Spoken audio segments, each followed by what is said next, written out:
Hey, good morning. It's Friday. It's 8:30, so that's when we're celebrating vision research. And today we have a phenomenal friend and really contributor to vision research from Texas.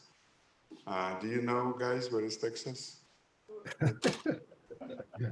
How many other states border Texas? Okay, you can guys go on the web and check it out because I do not remember. All right, so we're getting too close to the end of this academic year seminars, but really we left the strongest presenters by the end of the year. So today is no exception, but it's just a wonderful day to celebrate research done by David for so many years and so many contributions. But I think more formally it would be appropriate to ask Aaron to introduce him.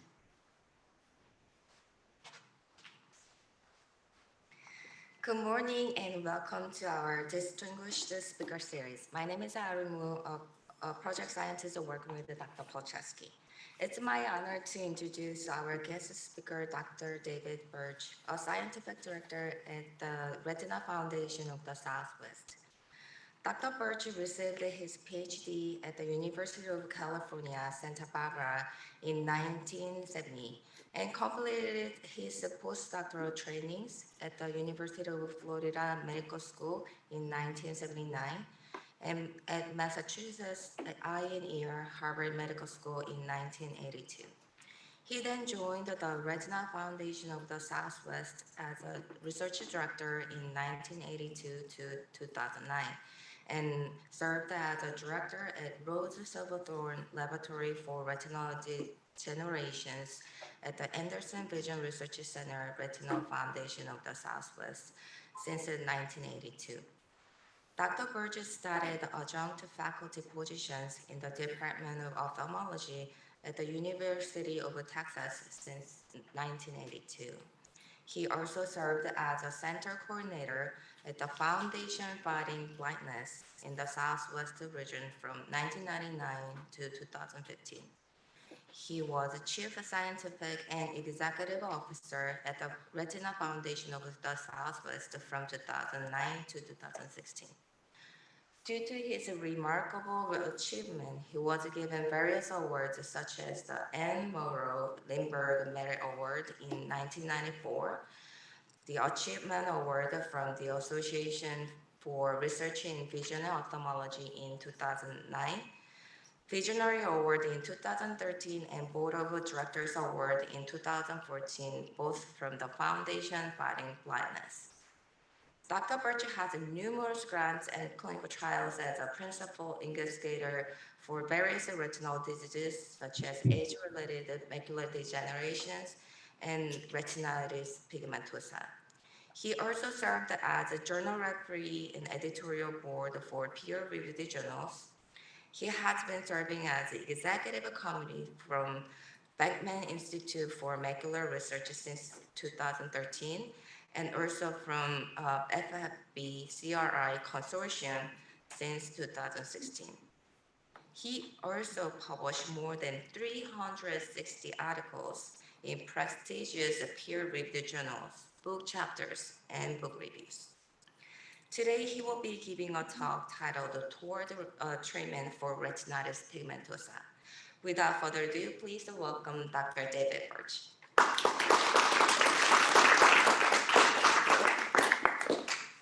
Well, thank you very much for the introduction. That was very kind. And thank you, Chris and Grozna, for having me here. I just wanted to begin by saying that I'm a big fan of the University of California. My father was faculty at Berkeley, and I went to Riverside, Santa Barbara. And back in, the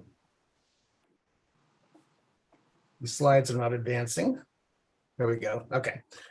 Back in 1961, take you back a bit, I had the distinct privilege of visiting UC Irvine before it was UC Irvine. My father was invited to come down and look at the land that had just been purchased by the university from the Irvine Ranch in 1960. And it was purchased for $1, I think. And we came down to visit as a family, another family. And these are just some pictures. I thought you'd enjoy seeing your campus before it was built. This is the main entrance to the Irvine campus. And here we are walking along the main road. Some of the buildings at UC Irvine back in 1961. And there's me. I guess that was probably, I just have my last haircut of the 60s at that point. And I'm got some kind of weapon in my hand, it looks like, but enjoying the view. So I've been associated with UC Irvine for many, many years. So today I'm going to talk about the work we've done over the years toward treatment trials in retinitis pigmentosa. And I just sort of wanted to begin by acknowledging the long history of trials, some of the classic treatment trials over the years. The first sort of big randomized trial in retinitis pigmentosa was done with vitamin A, vitamin E by Elliot Bursand and colleagues at Mass Eye here. And that trial, had a sort of a checkered history. There was a very small effect, but a lot of concern about the large doses of vitamin E that were employed. And actually, more recent analyses by Jason Commander at Mass Eye here have shown that the effect really is even smaller than they publish. It's really a very small, if any, effect. And they've actually looked at it now by genetic type. They were able to genotype all the patients in the original trial and showed that there really wasn't any benefit to any particular group. So it was sort of disappointing. We kind of thought that the autosomal dominant, the Pro23 hisses, for example, might benefit more, but it didn't turn out that way. There were also some trials using docosahexaenoic acid as a supplement. We did some, Elliot Bursand did some, and the trials are not very convincing. The primary outcome measures were not met in any of these trials. And it was really kind of post hoc analyses that showed maybe there's some benefit from DHA. We've known for a long time that people with a high fish diet tend to have a slower progression. So we kind of thought DHA was the reason, but there's probably other stuff in fish to make it better. So we recommend patients eat fish a couple of times a week, especially cold water fish like salmon.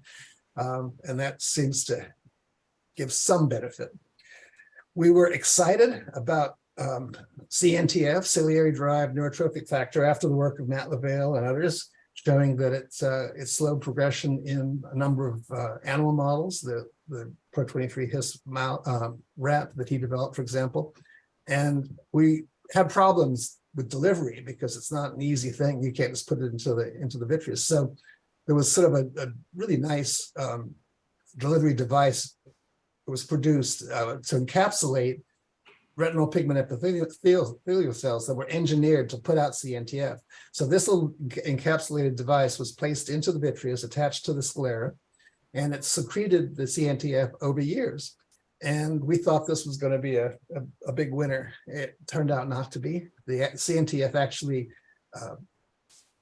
decreased or suppressed visual field while it was in the eye. We took the capsules out at the end of the trial and the fields came back. But if anything, it was detrimental to the fields and had showed no long-term benefit in slowing progression.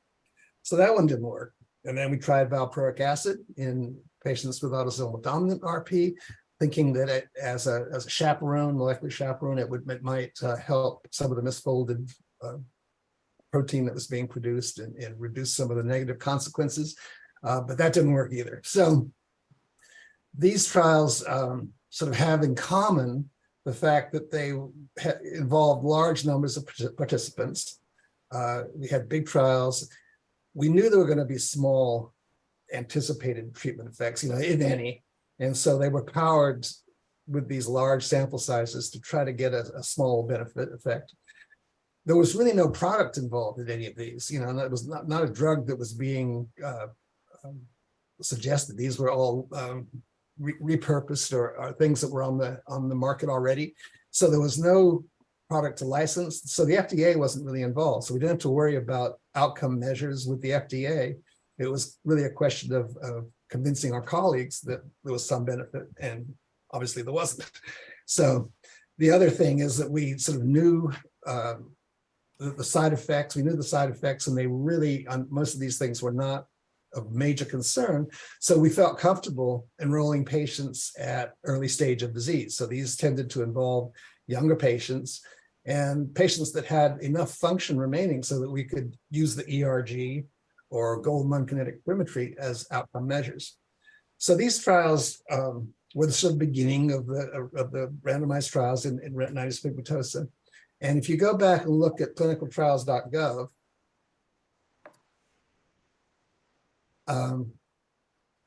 back in 2005, these were the 4 trials that were listed on clinicaltrials.gov for retinal degenerations. And you can see this, the vitamin A trial, some of the DHA trials, and also the Argus, artificial retina, the retinal stimulation system that was under development at that time. So there really wasn't much. We move forward 10 years, about 10 years to 2013, the climate had changed a lot. And there were now many, many trials being attempted in retinitis pigmentosa and other retinal degenerations. In fact, there are 38 listed. And I want to point out one of the trials that was listed was the first gene therapy trial in LCA, Leber congenital amaurosis, caused by RPE65 mutations.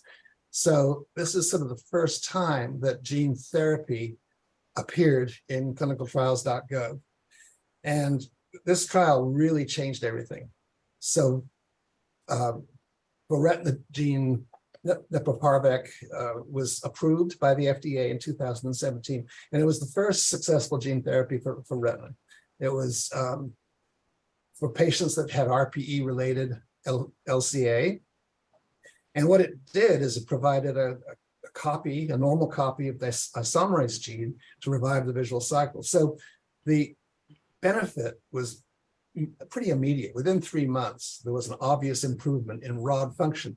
But what's interesting is that the benefits, and still to this day, the benefits for these patients is primarily at low light levels, at low luminance. So it's improvement in rod function. There's really little change in visual acuity. There's no change in the ERG or in visual fields in most of these patients. So how did they get this approved? What it did is it required the development and the validation of some new measures for looking at outcomes. And out of this trial came the notion of using the full field stimulus threshold, which is sort of a diffuse flash that probes the lower limit of sensitivity. And also they developed the multi-luminance mobility test, the maze, to test the mobility of patients at different light levels. And it was really the clear benefit in mobility to these patients that was the game changer for the FDA. Unfortunately, since Luxturna in 2017, there have been no new approvals for any new treatment. So we're a little bit of at a critical point where we need to get some additional approvals and trials successful. So I think there's kind of a current focus on RPGR-related X-linked retinitis pigmentosa. And if you go now to 2023, it's just exploded. The number of trials listed on clinicaltrials.gov, over 2,000, about 250 in retinitis pigmentosa alone, and 16 of those trials are in X-linked retinitis pigmentosa. So why RPGR? Why X-linked RP? So it's a convenient gene to work with as a replacement therapy. The gene has 19 open reading frames. So there are two main isoforms that the gene produces. There are 2 proteins. One is RF 1 through 19, and that's expressed in many cells throughout the body. But then there's an isoform that has an open reading frame 15 that's expressed only in photoreceptors. And the mutations in X-linked RP cluster in the RCC1-like region and also in the RF15 region that's found in the photoreceptors. So this region has a high level of one cycling repeats, and so it's a hotspot for genes and cDNA changes. So it's an appealing target because about 15% of all RP is in the X-linked form, and about 70% of the X-linked patients have disease-associated pathological variants in RPGR. Most of these variants are missense, frame shifts, insertion deletions, resulting in a complete absence of the protein. So it's an appealing target to put a normal copy of the gene in and produce the protein. The other thing that's nice about RPGR is that the majority of the patients have the rod cone phenotype. There's certain kind of homogeneity in the phenotype. There's some forms that are cone dominant, cone rod forms, but they're much less common. So there's a good pool of patients that would be suitable candidates for a trial with RPGR supplementation. The other nice thing about X-linked RP is that it's faster than other genetic types. And we did some work back in the 90s with infants that were at risk for X-linked RP. These were boys from known carrier women, mothers, and we looked at the pupil response in these babies, infants. And so what we did is we had a full field dome, and the baby was held at the entrance to the dome, and we filmed the pupil in infrared light. And what happens when the steady state pupil response is a response mostly of the rods to an increase in luminance. So as you turn up the luminance in a normal infant, not much happens. At some point, the pupil begins to constrict, and it constricts progressively more as the luminance is raised. These solid dots show an infant that's at risk for X-linked RP. And you can see that in this patient, this baby, the pupil didn't respond until quite a bit brighter. And we actually defined the threshold as a change of 1 millimeter in the pupil size. So in this case, it's elevated about 2 log units above normal. And we did this in a number of infants at risk, and we subsequently did ERGs. This was before genetic testing was widely available. And we did ERGs and to demonstrate that these kids then had X-linked RP. So it obviously begins, especially in the rods, at a very early age. We were picking this up in 1-year-olds, or younger. So this pupil response predicted the development of RP. We could then confirm the RP with the full field electroretinogram, which, as you know, is a light evoked response generated by the retinal cells. We can identify rod responses and cone responses and study rod and cone function separately. So if you look at the ERG in RPGR related patients, you get, it's pretty severe. These are patients from 19 to 34, and they have very little rod response at this age, and the cone response is clearly abnormal. These dotted lines show the normal response superimposed. They're clearly abnormal, and we know they progress fairly quickly. So over a number of years, at least, we've been able to follow the ERG decline in patients in this sort of age range. And there's a difference in severity among patients. There's a more mild form, and we're trying to, we tried to relate this to the actual variant that the patient has, but it's not easy, not obvious. And there may be other extra factors involved in this, but we have patients that have a mild phenotype that decrease fairly slowly, and then we have patients with a moderate and severe phenotypes that really show very little by the age of by their mid-teens. So we were able to look at rates of decline in a large population of patients with retinitis pigmentosa back before there was much genotyping. And what we did is sort of standardized responses for the rods and cones. And then we did intensity series. We did an intensity series for the rods. These are all rod responses to increasing intensities of light. These are cone responses to increasing intensities. And then we could plot these as a function of intensity. You can fit the rod B wave amplitude curve to the Naka-Rushton function and derive a threshold, for example. For the cones, it's pretty much a linear response over this range to determine threshold.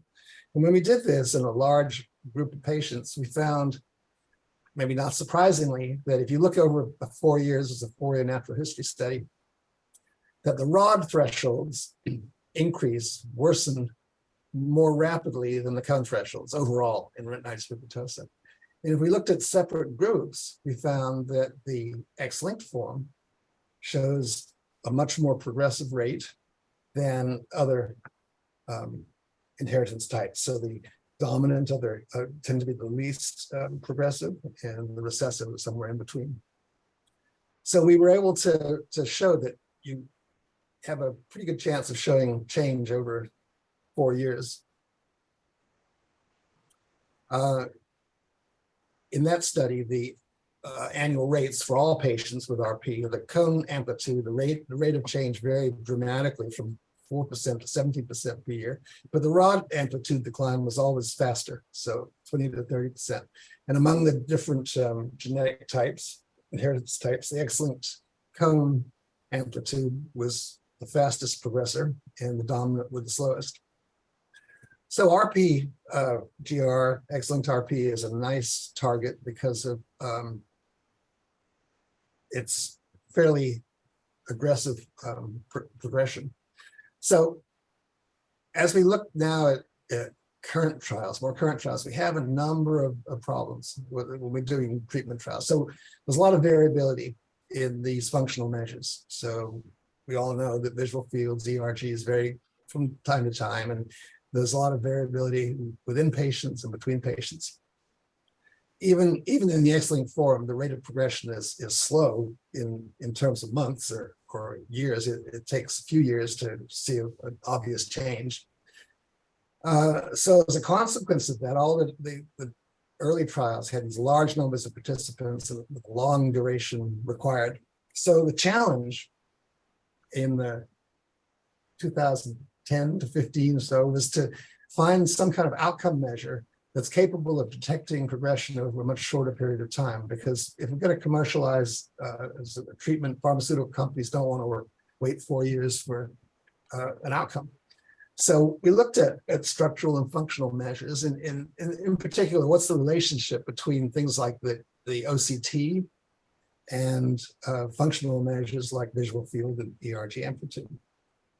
And we kind of focused on the OCT because it is really a nice assessment.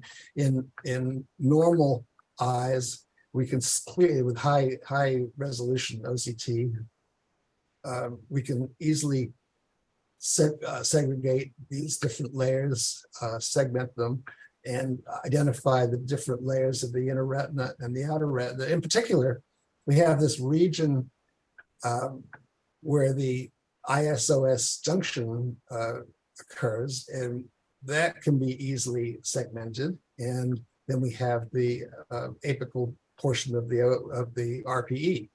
And this space in between is the outer segments of the photoreceptors. And this was sort of an appealing measure to quantify. So if you look at a patient with retinitis pigmentosa, you often have a fairly normal looking outer retina in the center, and a nice distinct gap between the outer segments and the RPE, between the ISOS junction and the RPE. But as you move toward the periphery or paraphobia, this space becomes much more limited. And at some point, the outer segment line is just indistinguishable from the RPE. It kind of merges in.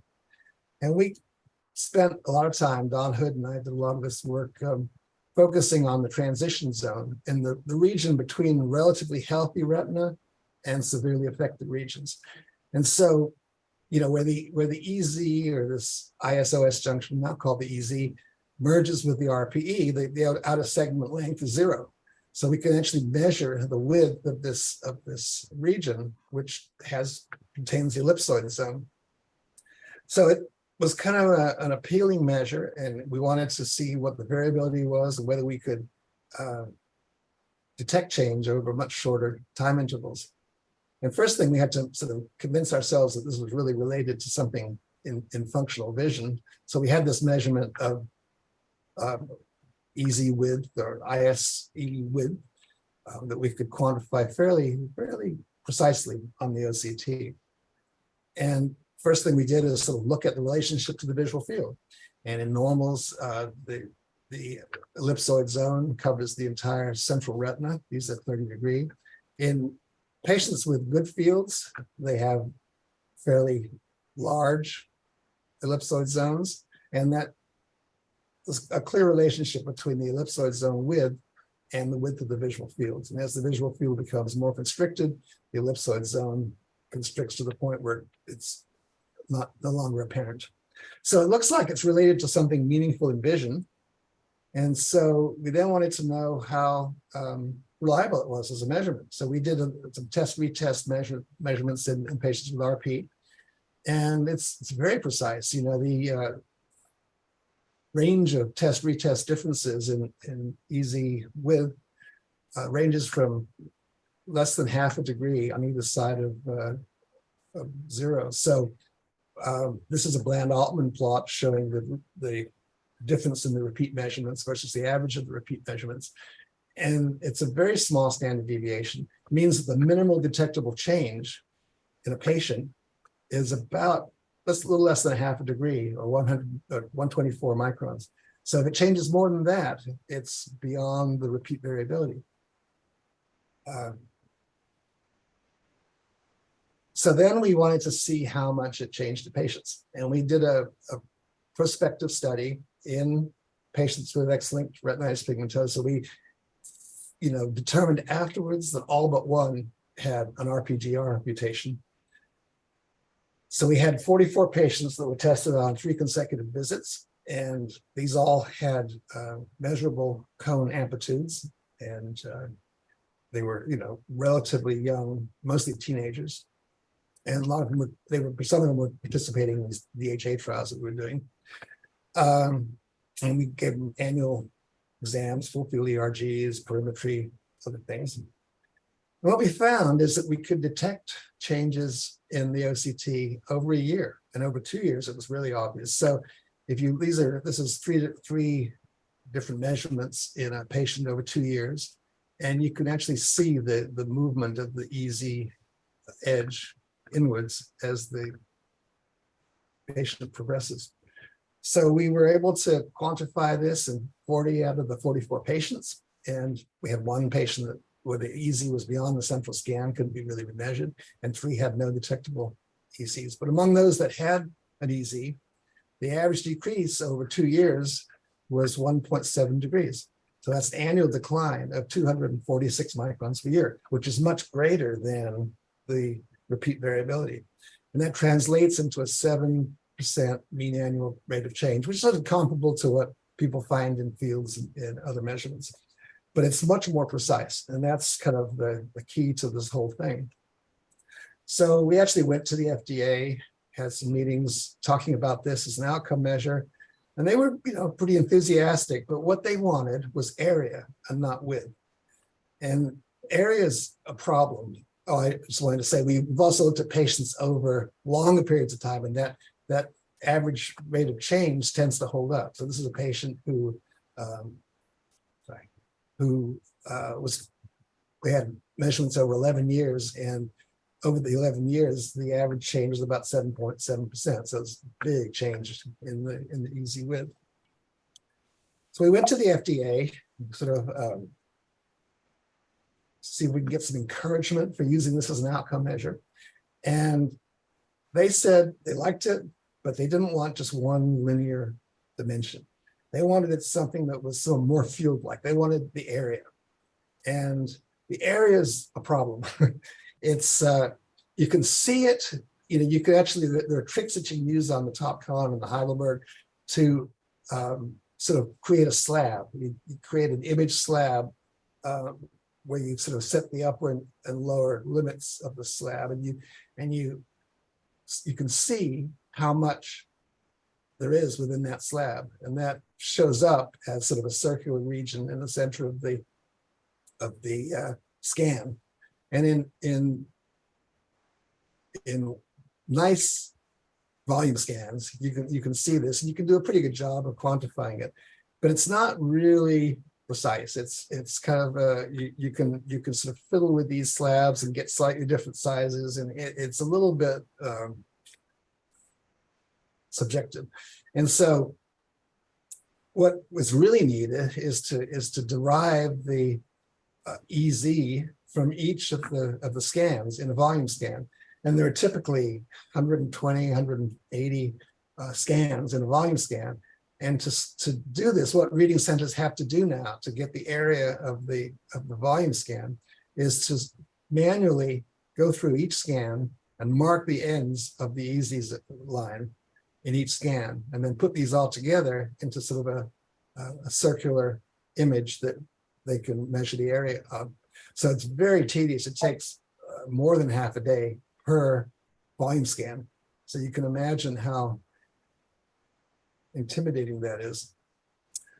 So we decided to go a step further. The area is nice. It gives you a two-dimensional view of the remaining healthy retina, but it doesn't tell you anything about the outer segment length. Okay, within that area, you don't know how long the outer segment line of regions are. And what we really want is volume. We want not only the linear, not only the area, but we also want the height of the EZ region. And what we'd get like is something like this. It's a thickness plot in XY coordinates on the retina. So I've worked with Yizhang Wang at our institution to develop a computer model, a deep learning model for doing this segmentation. So the problem is that the measurement requires, to get a volume measurement, you have to have an accurate segmentation of the EZ band and the apical retinal pigment epithelium. And with the available software, like on the Heidelberg and the other conventional doc track and stuff, there's a lot of mistakes. So you can see here that this completely misses the EZ zone in this patient, and kind of goes kind of crazy out the edges.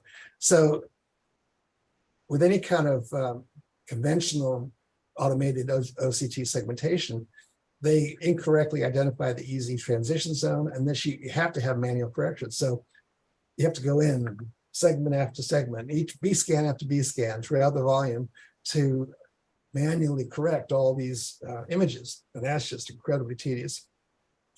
So Dr. Wang, Yizhang, developed this deep learning model for doing this. And it's really kind of neat. It sort of runs overnight and crunches through. Basically, it's a hybrid model. It combines a UNet base with a sliding window model to automatically segment all these scans.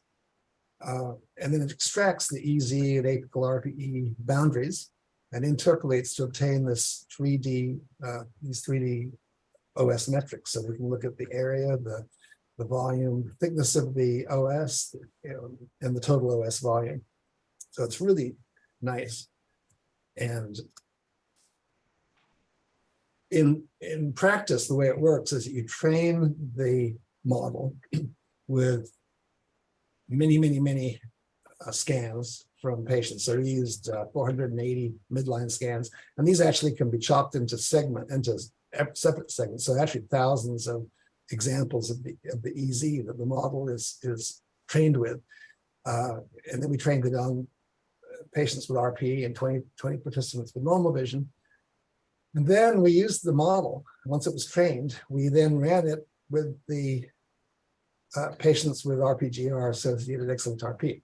So we had 34 patients, 16 years of age on average, good acuity, 393 volume scans that we ran through the model. And this is what it comes up with. So this shows OS volume. So this is the volume now of the EZ area as a function of the age at test. And there's certainly differences among patients. They seem to change at roughly the same rate. There's some patients that are obviously doing better for longer. So these patients are in their 20s, but they're still showing the sort of same kind of decline per year as the patients that are more severely affected younger. And they all show this decline to the point where it's pretty much no longer detectable. And you can see that most patients have really no EZ left beyond the age of about 20. So it's not going to be great for all patients. It has to be for fairly early stage disease. So this shows the performance of the model. This next slide shows we actually did go through and manually segment all of these. And this is now the manual corrected volumes. And they're very similar, very comparable. And if you compare the two, the model did really well. I mean, most of the differences in volume between, this is the difference between the model and manual correction. And these differences are really fairly minor. There's one exception here. And these are just different numbers that you can generate from this kind of modeling. And so we can look at the rate of OS thickness change, the total rate of volume change. And it's obvious that with volume changes, the rate of change depends a lot on the initial volume. So there's kind of a sweet spot. So we've identified a sweet spot really where you can identify change at a pretty fairly annual change at a fairly rapid rate in this group with intermediate severity on this scale. So it's important to know the initial size, and we can now sort of pick patients for trials based on this initial size. So just sort of conclude the advantages of doing trials with RPGR associated X-linked RP. We can identify the patients at a young age through their symptoms, through pedigree analysis, carrier identification, and ultimately, of course, sequencing. And it's the most common single gene associated with RP. It's relatively fast progression compared to other forms. So we really need shorter follow-up to evaluate responses to treatment. And this anatomical endpoint, and we're really excited about OS volume, appears promising, and it all becomes an attractive target for gene therapy. So let's put it all together. This is just a trial that we're involved in. There are 2 or 3 trials, 3 trials actually, using gene therapy in RPGR-related X-linked RP. This is the AGTC trial. It's kind of a standard vector. It's actually one they developed to actually give you slightly better gene expression of the gene. It's optimized so that the chances of getting a mutation in the ORF15 region are minimized, and there's a promoter that's very effective.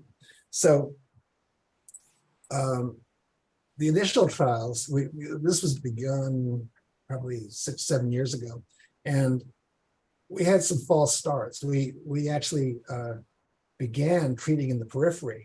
In X-linked RP, there's a lot of mid-peripheral loss, but there are regions of preserved photoreceptors out in the far periphery, along with in the center. And we thought for safety, we should try treating the periphery first. And so the first several patients that we did were peripheral treatment. that had a lot of problems. The retina is much more fragile out there. The surgery is more difficult, and it's more difficult to assess the function out there in the far periphery. So we kind of, I actually influenced a lot by Rob McLaren and the choroideremia trial that he was running, where he was doing central treatment without too much problem. We sort of moved toward the center. And so as we did the dose escalation in the last 2 or 3 doses, we were treating centrally. And what we found was that in the phase 1/2, that there were definite responders. And this was not all patients by any means. So I think in the phase 1/2, this was based on about 12 patients that had central treatment. And the treatment was, the surgical technique was evolving too. But we had clear responders who showed increases in microperimetry and sensitivity compared to the fellow eye. So it was enough to sort of to continue with a randomized trial. And so the Skyline trial, which began 2 years ago, is really the first chance to verify these positive outcomes seen in phase 1/2 in a masked fashion. And to also, we added the MAZE, the mobility performance test. So we have 2 groups of patients randomized to these 2 different doses. One's a fairly low dose from the initial phase 1, and another's a high dose from the phase 1. And we had 14 eligible males that were randomized to one of these 2 groups. At this point, we've had an interim analysis at 3 months. So this, what I'm really talking about in all the patients, is the 3-month data. We have longer data in some of the patients I'll show you. So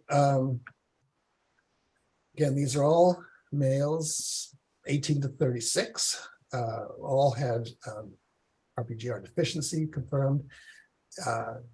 They all have full exams, and the central field was intact. So these patients were, to be eligible for the trial, you had to have a mean sensitivity on microperimetry of greater than 2, a mean of greater than 2. And this is just an example of a patient that's right on the edge of 2.1. And this is a microperimetry plot where the black is regions that are not seen at the intensities available on the Maya. So there's a limit to how bright it can go, but within the Maya, these are non-detectable points. And then these regions in the center, the brighter the color, the higher the sensitivity, and the numbers are attached to the sensitivity. But the nice thing is you can monitor fixation. It has a feedback system. It actually monitors people retinal position and only adjusts so that spots are always presented exactly the same location, and it tracks fixation. So the main outcome measure, primary outcome measure in this phase 2 trial, is the microperimetry beam sensitivity. And I think, the surgery was sort of standardized to a 3-port pars plana vitrectomy. Then we did it intraoperative OCT and recording. That's really important, and I'll show you that in just a second. Sort of typical gene solution delivered by subretinal cannula under the macula. And we used 300 microliters, machine injected over several minutes to get a very uniform bleb, and then sort of standard closing. And these patients all were given topical steroids, some oral steroids in the postoperative period. So this just shows you some images from the surgery where this is being the fundus. And the OCT is so nice for the surgeon because you can see the bleb rising, and it allows the surgeon to determine exactly where the bleb is going and how far it goes. And so you can sort of control the amount delivered to create the right size bleb. Okay, so looking at the primary outcome, sensitivity at 3 months. So we've got 2 different groups. We're still randomized, still don't know which is which, but group A, out of 4 treated eyes, we have 1 responder. Dose B, which is we don't know, is I had 8 eyes, and 62% of them were responders. And by being responders, this is by the sort of FDA definition of a responder, where the patient achieves a 7 dB improvement at least 5 locations within the field. So this is looking at just within the bleb, so we can actually outline the bleb and figure out which microperimetry spots were within the bleb. And we got a 62% response rate. It's basically the same if you do the whole grid, because most of the macula was covered by the bleb.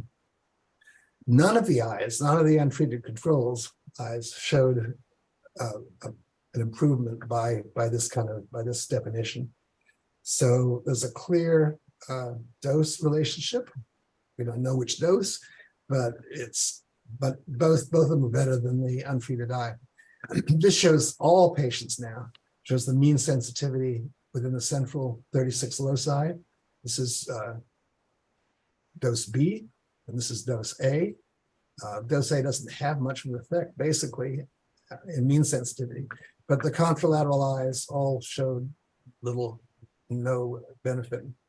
And same thing if you look just at the sensitivity within the bleb, out to 3 months, the sensitivity is higher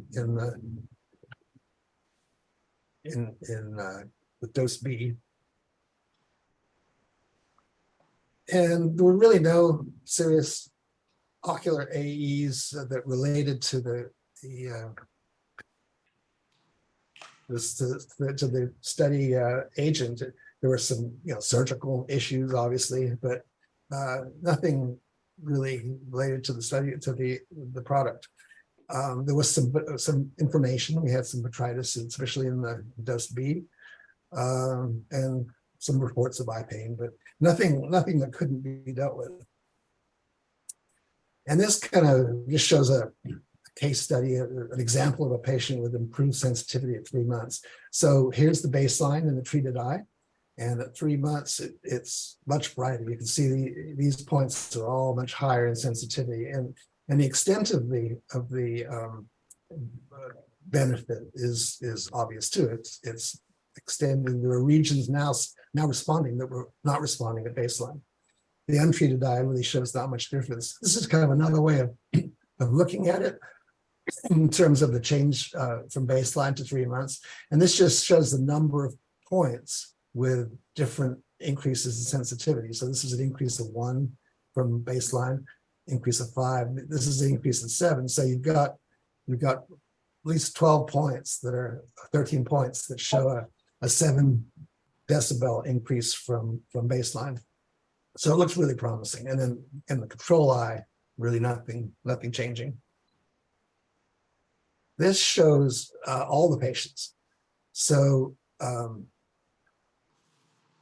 we have 6 responders, clear responders, and those are outlined in green. These are the ones which have a clear increase in sensitivity after treatment. We have a couple of patients that showed a benefit but didn't achieve the 7 dB increase that we were looking for. So these showed a tendency, a trend toward improvement. And then 4 patients didn't show really any change at all. So it looks encouraging. And here's one of the patients we've now had out to 12 months. And we can see that the increase it's actually increasing a little more at 12 months. So the benefit is certainly sustained, at least over a year. And there's a clear difference between the treated eye and the untreated eye. There's some other, well, I was going to get to the deep learning model. So now we're looking at the volume of the EZ, the outer segment volume, basically, over the course of the trial. And you can see this on the left here is a patient, a responder. And this patient, the EZ looks terrible for the first week or so after treatment. It really sort of takes a hit. But it comes back in about 2 weeks after treatment. There's an improvement, and it improves, the volume improves over the fellow eye. And that increases out to about at least 12 months.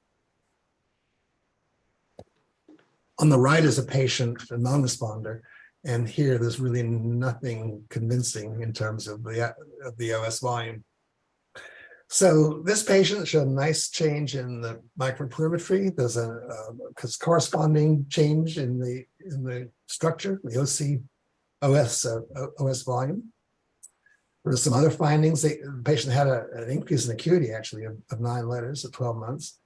The FST, the full field stimulus threshold, improved by 4 dB in the treated eye versus worsening in the contralateral eye. And on the aura visual navigation challenge, the low luminance mobility course, the patient passed at 8 lux at baseline. And then by 12 months, he was able to pass at one lux, which is a three-step improvement in the performance, whereas the contralateral eye actually got worse by a step. So it's all encouraging. We wish it would have happened like this in every eye. But I think, you know, from the interim analysis that we've done on all the patients, and some of the patients have now gone out to 12 months, the primary endpoint, we had at least, we had 62.5 responders in the one dose and 25% responders in the other dose. So these are positive outcomes in mean sensitivity, and they fit with the FDA requirement for showing improvement. And these cumulative histograms show some strong numerical changes greater than 5 loci with 7 dB or greater improvement. Clear difference between the dose groups and between treated and untreated eyes. And generally, it's been safe and well tolerated. So there really not been any serious clinical findings related to the study agent. So this is continuing. The 12-month analysis is coming up and will be released, I think, soon. But we're encouraged. And there are 2 other trials. There's a trial being conducted by Janssen, Mira. They're showing, I think, roughly the same kind of responder rate. So not all patients benefit. And there are reasons that we don't fully understand. The surgery goes well, everything looks good, but for some reason they're not showing this improvement. We don't know whether it's due to the gene or what, you know, we're working on that. But we're encouraged. I think there's definitely, we're improving all the time, but I think we're showing some benefit. Okay, so I'm going to stop there, and I just listed all the collaborators I've been working with for this kind of work, and got to thank a lot of work with Don Hood, David Pepperberg, Gabe Travis, Steve Dager, more recently Zhang Wang, Rand Spencer, and then these are some of the fellows that have worked on this over the years. And my support, National Eye Institute, has been good to me, as has the Foundation Fighting Blindness, and this is a local fund that supports our work. So with that, I think I will conclude. I've left a little time for questions, I hope. So please fire away.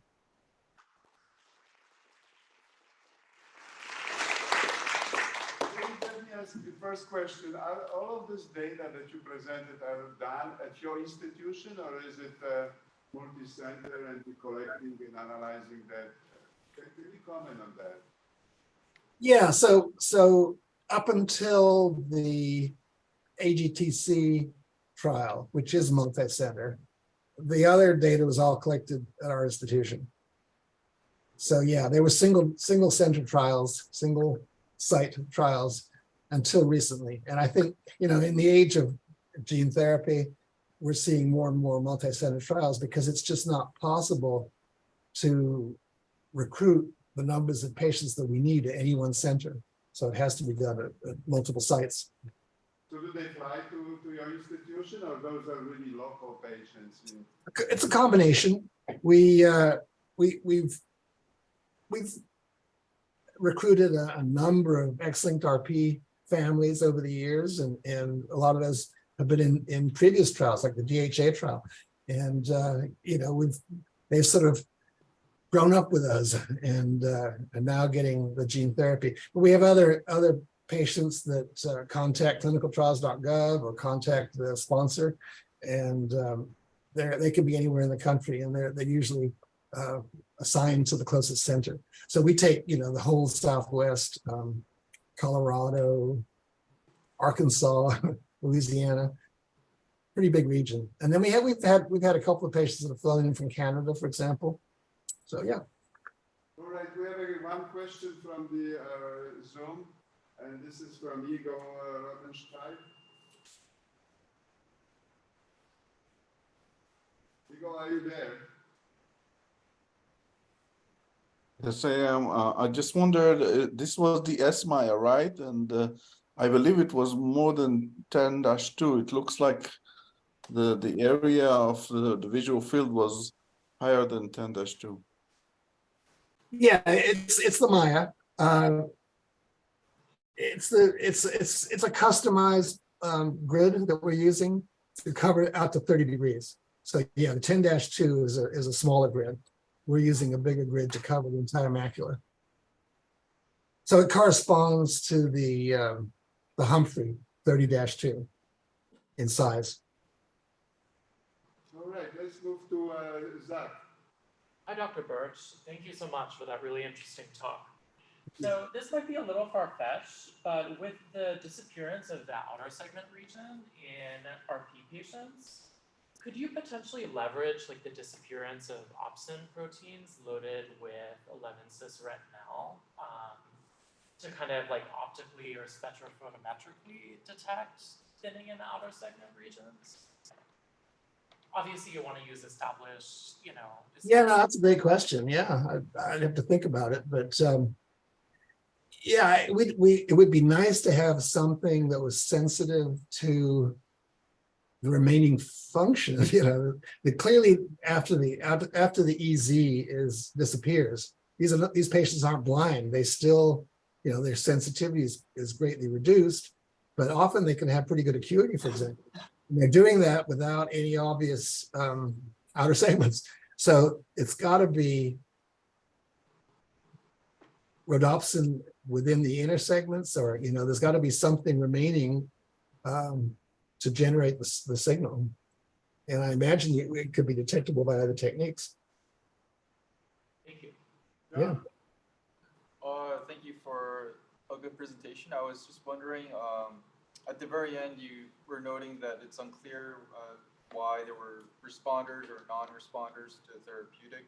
Mhm. I was wondering, do you have any things that you are, or aspects that you are suspecting could be contributing to it, there being responders or non-responders, such as maybe earlier on you were talking about the staging of the disease of RP, like stage 1, 2, and 3, and whether it's correlating with staging or correlating with other factors to the pathology of RP? Yeah, that's a great question too. And we have tried to focus in on the responders, on trying to figure out what sort of baseline Maya, for example, or baseline EZ is most likely to produce a responder. Clearly, you've got basement and ceiling effects in the functional testing. If the patient doesn't have enough left, you don't have enough points to show the increase. So that's part of the evolution of this trial, or these trials, is to sort of focus in to identify the patients that are most likely to be responders. Again, it's a problem in when you go to the FDA or in developing a product, because you don't want your indication to be limited to just those patients that you had in the trial. You'd like it to be available to all patients with X-linked RP, but it may not be relevant. It may not be good for all patients. It may be that there's only a subset that really benefits. Okay, Jenny. Hi, Dr. Birch, Jennings Liu here. Really enjoyed your talk. I'm keen to hear your thoughts on how this functional analysis could potentially be extended to other degenerative retinal diseases. The functional analysis in terms of the Maya or the OS volume?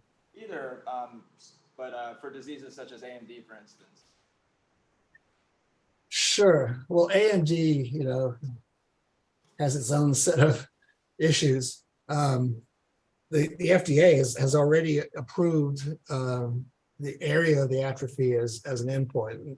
There are now approved treatments that slow the growth, that show a small slowing of the growth of the atrophy.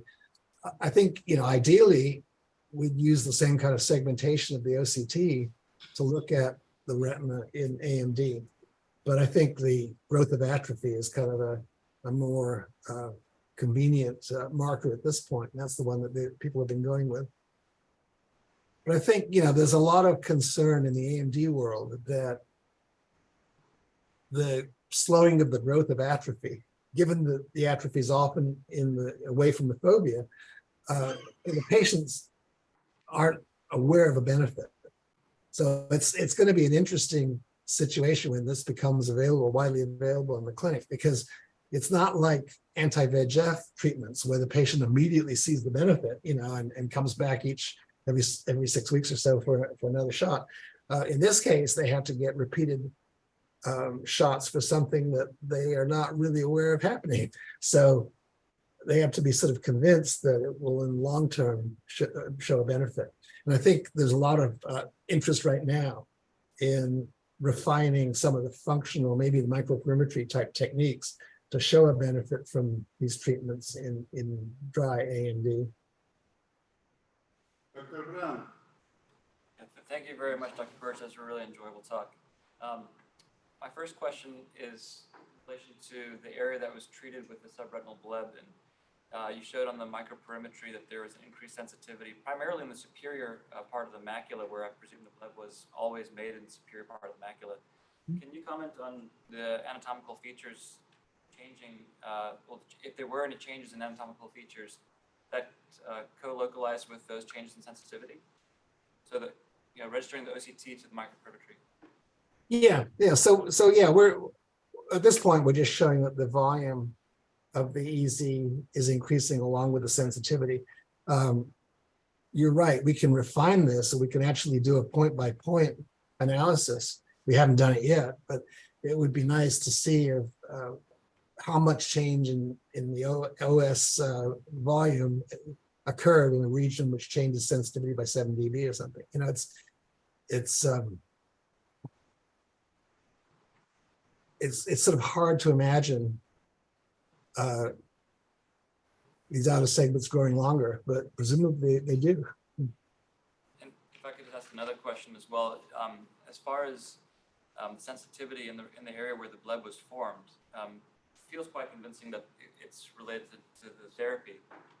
In patients who have conditions like central serous chorioretinopathy, when they have subretinal fluid from the disease, they often describe kind of a scintillation or kind of a little flickering of light in the area of their visual field where they have the subretinal fluid. So it would kind of suggest an increased sensitivity from the subretinal fluid.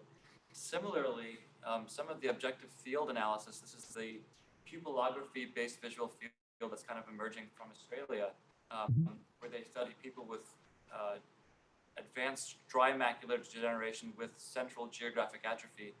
They tend to see an area of hypersensitivity surrounding the area of geographic atrophy. So I'm wondering if you are aware of anybody else who has used microperimetry to study the changes of other subretinal fluid or others focus on subretinal fluid-based pathologies, how that changes the overall sensitivity just from that separation. Just from the fluid itself, yeah. Great question. What comes to mind is retinoschisis, where you get a little bit of a benefit in terms of sensitivity when you treat the schisis. If you can successfully eliminate, reduce the splitting, the CME with a inhibitor, you can reduce the amount of CME a little bit and get a small benefit in sensitivity.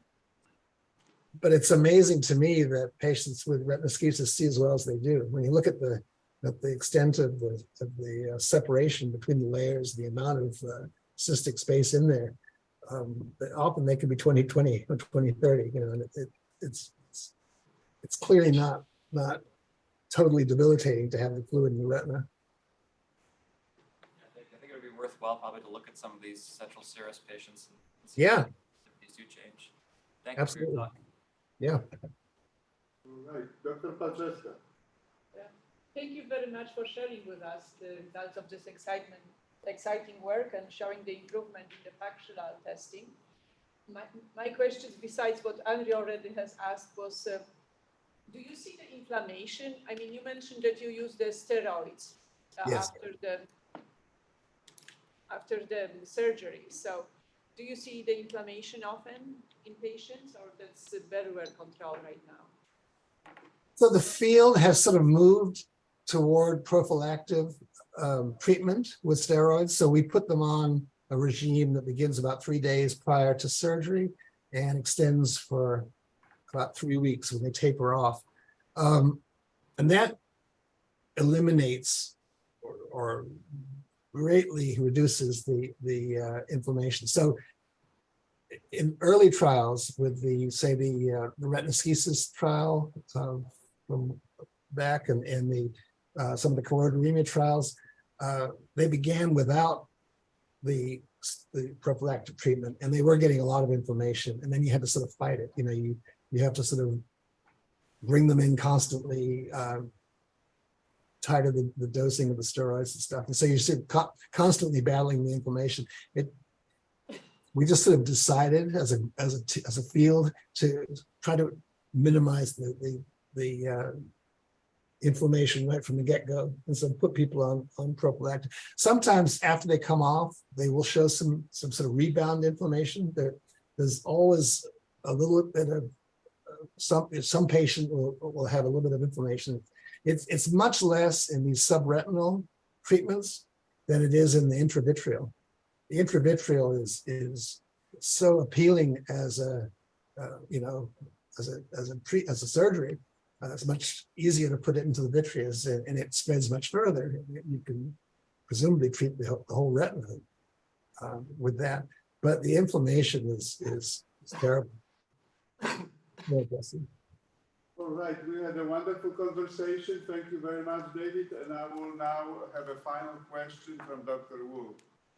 Hello, Dr. Birch. Thank you so much. It was so impressive. Especially, I really impressed by the outcome by guideline clinical trials. So I have two naive questions. So my first question is, what will be next, maybe 2B or 3B study designs will be in terms of maybe a long-term effect or fine-tuning dosage? I couldn't quite get the question. Could you repeat it again? I'm sorry. So my first question is, what will be the next study design, maybe for 2B or 3 phase 3 studies, in terms of maybe a long-term effect of over the 12 months or fine-tuning dosage? So what will be the next stage? And my second question is, for this first phase you want to study, the criteria for the patient was having intake central visual field. So how many percentage of the total X-linked RP patients will fit into this criteria? Like, what will be the percentage of the patient? Right. So yeah, I think in terms of the percentage of patients, it's really more the age of the patient. So what we're finding is that this approach is not really helpful in patients over the age of 30 or so. So I think the younger we can do the treatments, the better. And I'm sort of optimistic in the future that we will have more minors involved. We started to enroll minors in the phase 2 trial. If we could do this treatment safely, and we're feeling much more comfortable now about treating at a younger age, I think that's where we're going to show the biggest benefit, in younger patients. And I think as far as trial design, the FDA requires a control group. So in a phase 3 trial, we'll probably have 2 doses and a control group. And the problem with a control group, of course, is that it's difficult to keep people coming back if they know that they're not getting the treatment. And we can't really do a pseudo treatment with subretinal injections. You know, there's no placebo that we could do. So the control group, what people are sort of settling on is a crossover type design. So you have two active groups and a control group. And it looks like if you're going to have a benefit, it's going to show up by 12 months. So at 12 months, you compare the treated with the control, and then the control group is then treated and becomes one of the treatment arms, so that they stay in the trial to receive the treatment at 12 months. But I think the whole issue of a control group is a tricky one with these types of trials. And unfortunately, the FDA doesn't like the idea of a fellow eye. And, you know, we're sort of working on that. We're trying to show how symmetric the disease is in the two eyes and try to, you know, convince the authorities that maybe the control, the fellow eye is a good control, but they're not there yet. All right, thank you so much. Thank you.